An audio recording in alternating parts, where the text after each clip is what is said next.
Participar dessa missão para mim foi muito especial, porque, assim, eu sempre quis ser missionário, sempre gostei dessas coisas, mas, tipo, eu nunca tive realmente noção de que era desse jeito, de que era aquilo que eu ia encontrar.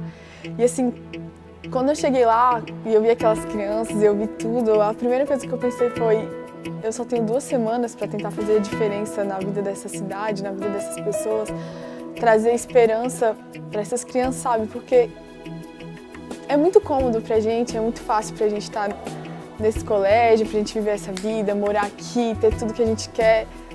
E eu acho que é muito importante quando a gente faz esse tipo de trabalho, que a gente vê que tem gente que sobrevive com quase nada e não tem a esperança que a gente tem, sabe? De que tudo isso vai passar, que esse mundo é ruim, que... Eu não sei explicar, não sei explicar a sensação que é você ver uma criança de 3 anos que passa a noite toda feliz e olhando pro pé porque ganhou uma meia, um par de meia 10 vezes maior que o pé dela e sabe que não vai mais passar frio, tipo, e você vê que você tem tanta coisa pra agradecer a Deus e não agradece, sabe?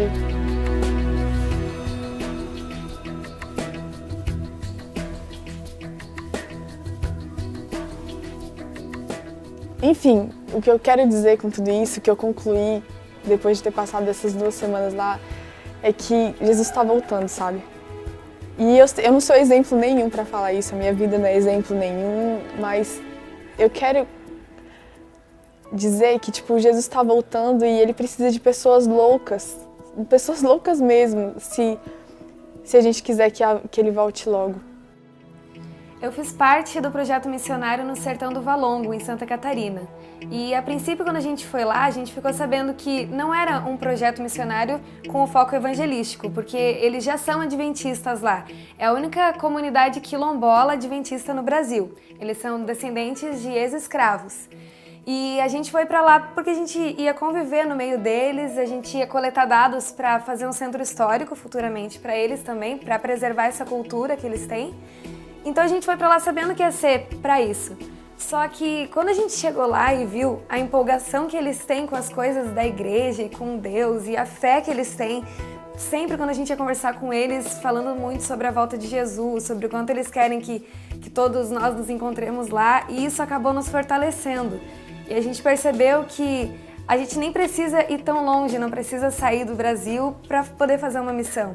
Eles nos empolgaram, como em todas as outras missões, é sempre isso que acontece. O missionário é o que recebe o maior benefício.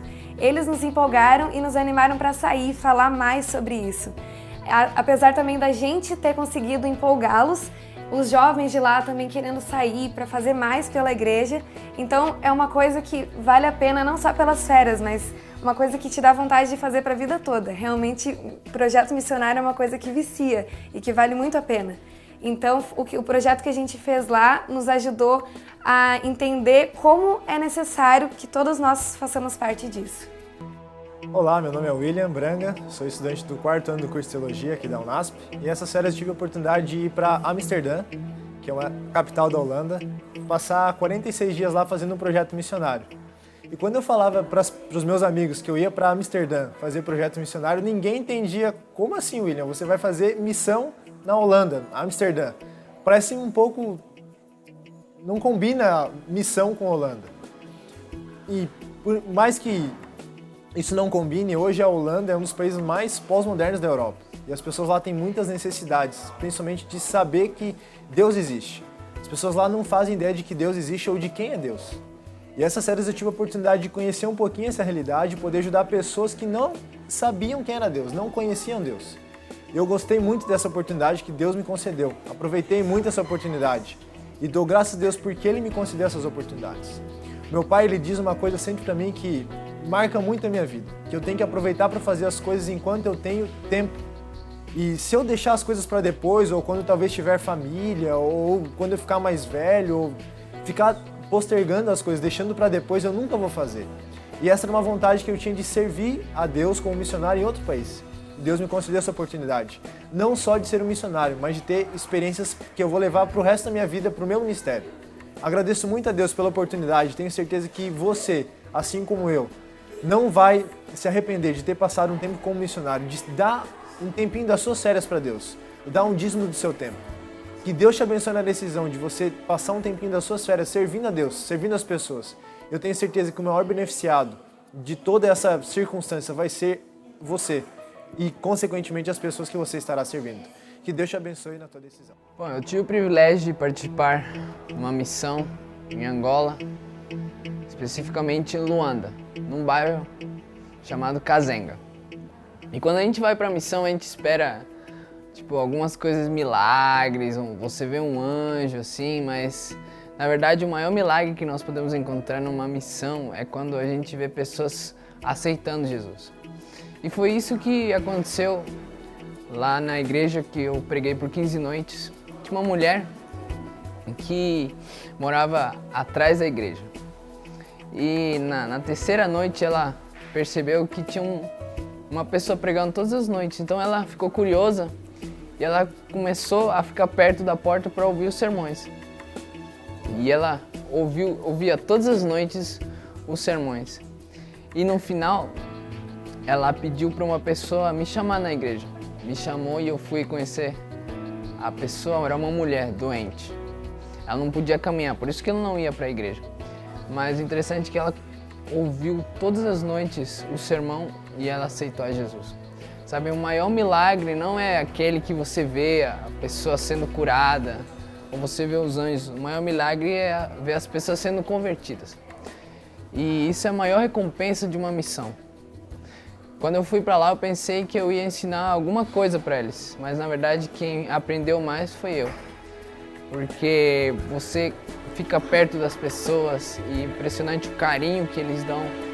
Então, Deus ele atua nas pessoas, mas principalmente na pessoa que faz a missão. Então, por isso eu te convido a você participar da missão, porque a missão, eu tenho certeza que ela vai transformar a tua vida. Olá pessoal, meu nome é Ronan. Eu fui um dos privilegiados a participar da missão Senegal, Dakar 2013. Né? E nós éramos um número de 3 alunos e um professor, um número bem pequeno, mas sentimos que fizemos a diferença naquele país.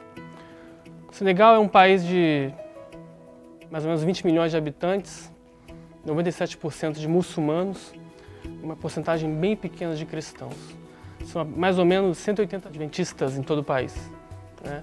E o desafio lá é muito grande. A lavoura é vasta, né?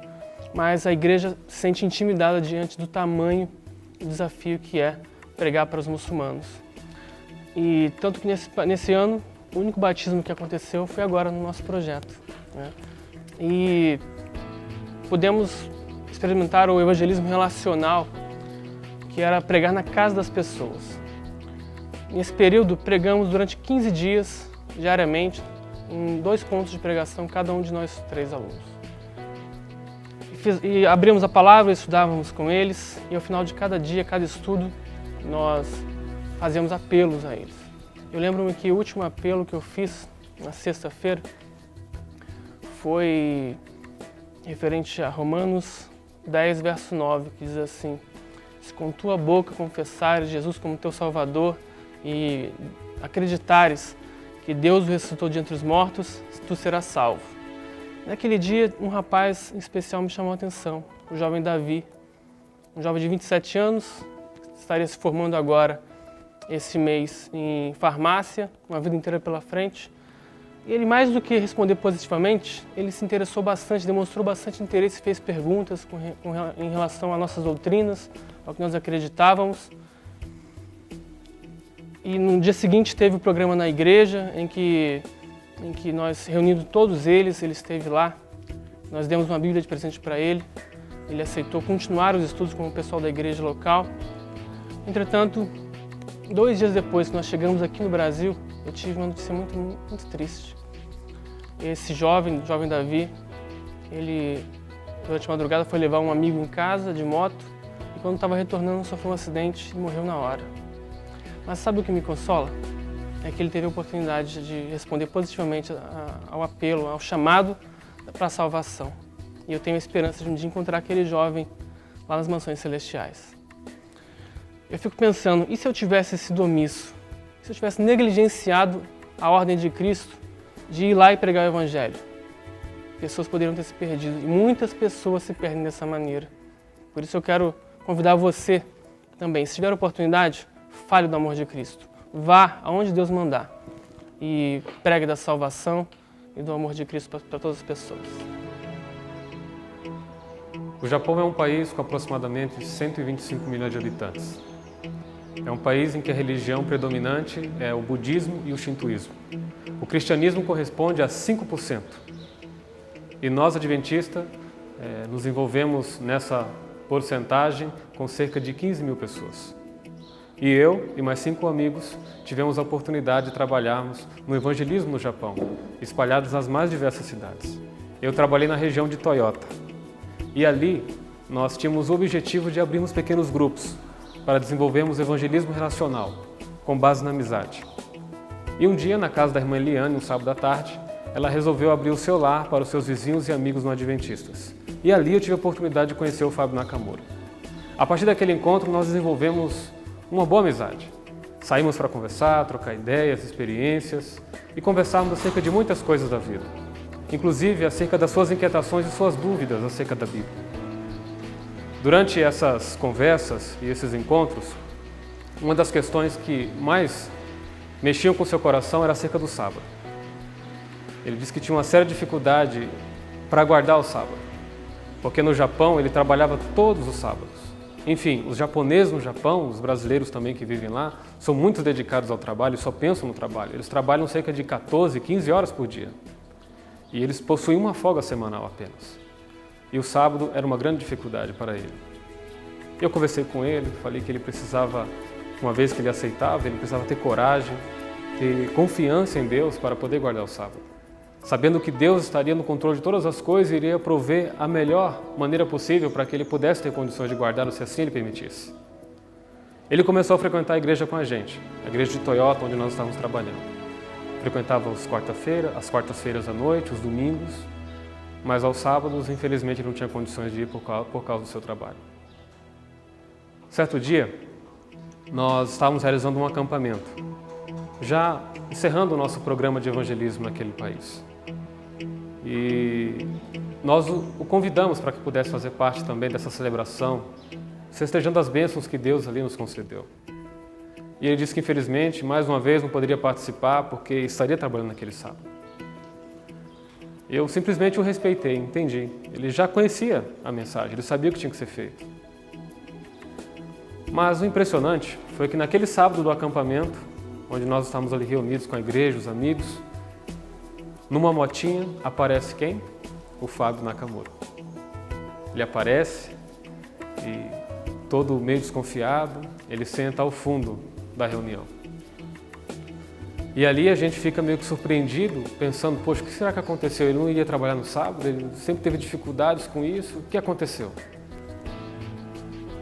Até que chegou o momento, logo após a escola sabatina, que nós fomos celebrar a Santa Ceia. E o pastor Ricardo, ele entrou, pastor da igreja local, e falou a respeito da Santa Ceia, o que ela significava, o que ela simbolizava, enfim, qual era o propósito. E o Fábio chegou até mim, me procurou e falou, eu gostaria de participar dessa Santa Ceia. Eu posso participar com você?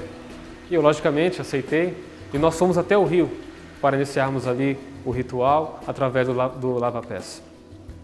Mas ali eu estava meio que curioso para saber o que estava acontecendo, porque até então nós não tínhamos tido a oportunidade de conversarmos. Até que eu perguntei para ele, rapaz, o que está acontecendo? O que você está fazendo aqui? Você me disse que não poderia vir por causa do trabalho? Ele falou, Jefferson, você lembra daquela vez que nós conversamos e que você falou que eu precisava ter um pouco mais de coragem, um pouco mais de fé e confiança em Deus para guardar o sábado? Então, nessa semana eu resolvi fazer isso. Numa quarta-feira, enquanto eu estava trabalhando, eu cheguei para o meu supervisor, para o meu chefe, e pedi para que ele me desse a folga no sábado para que eu pudesse ir à igreja. Ele, a princípio, não entendeu e disse que não teria condições de me dar folga no dia do sábado. Se eu quisesse algum tipo de folga, poderia ser na segunda-feira, mas no sábado não. E eu insisti dizendo, eu preciso da folga no sábado porque eu preciso ir para a igreja. E ele desdenhou dizendo que a religião dele era o trabalho dele e ele tinha que se dedicar ao trabalho. Não que se preocupar com esse negócio de sábado, com a igreja. E ele disse que então tomou uma atitude que ele jamais havia imaginado que poderia tomar. Ele olhou firmemente para o seu supervisor, para o seu chefe e disse: eu não vou trabalhar mais neste lugar. E pediu demissão e deu as costas e foi embora sem olhar para trás. Ele disse que a princípio ficou meio temeroso, com medo. Poxa, o que eu fiz? Mas resolveu confiar em Deus. E por isso que naquele sábado, naquele acampamento, ele estava ali para guardar o seu primeiro sábado. E ali nós nos abraçamos e nós festejamos a alegria dele em ter confiado em Deus e guardar ali o seu primeiro sábado. Mas o mais interessante disso tudo foi que no momento do almoço, naquele mesmo sábado do acampamento, ele recebe um telefonema do seu supervisor, pedindo desculpas pelo que havia acontecido durante a semana, pela desdenha que ele havia feito. Isso é uma coisa impressionante para a cultura japonesa. E queria conversar com ele para entender melhor acerca do que significava esse sábado que ele queria guardar. Queridos, vale a pena ser fiel. Portanto, o nosso apelo para você que nos assiste é que abrace a sua missão, faça a diferença e conquiste almas para a eternidade. Não importa o local, faça a diferença e seja mais um a participar deste que é um grande desafio missionário. Deus te abençoe.